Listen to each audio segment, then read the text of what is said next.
নমস্কার। আজ আর কোনো কবিতা নয়, আজ একটা গল্প পড়ে শোনাব।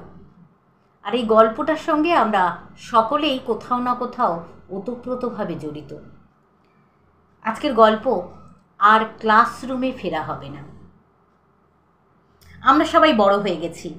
বলা না বলা কথার ভিড়ে আজও জমে থাকা না বলা অনেক গল্প। স্কুল শেষে দৌড়ে চলে আসা বন্ধুর বাড়ি, বিনা কারণে ঘন্টার পর ঘন্টা আড্ডা, সব হারিয়ে গেছে ব্যস্ত জীবনের কোনো এক মোড়ে। কখন যেন ছোট ছোট কথাগুলো বড় বড় দূরত্বে বদলে গেছে।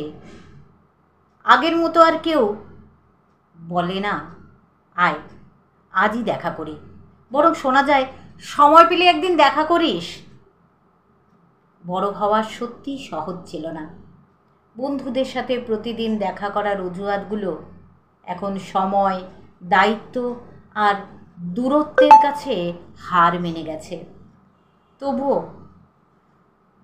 মনের কোনো এক কোণে এখনও সেই পুরনো দিনগুলো বেঁচে আছে, মধুর স্মৃতি হয়ে।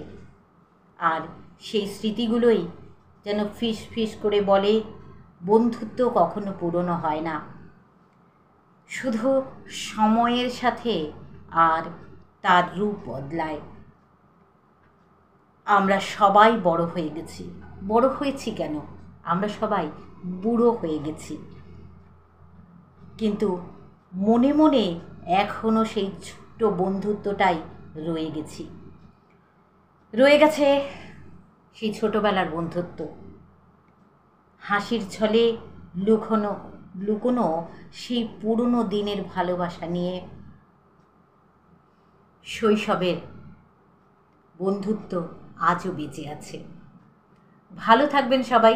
আমার এই গল্প যদি আপনাদের ভালো লাগে অবশ্যই চ্যানেলটা সাবস্ক্রাইব করবেন, লাইক দেবেন আর কমেন্ট করতে ভুলবেন না কিন্তু। ভালো থাকবেন সবাই।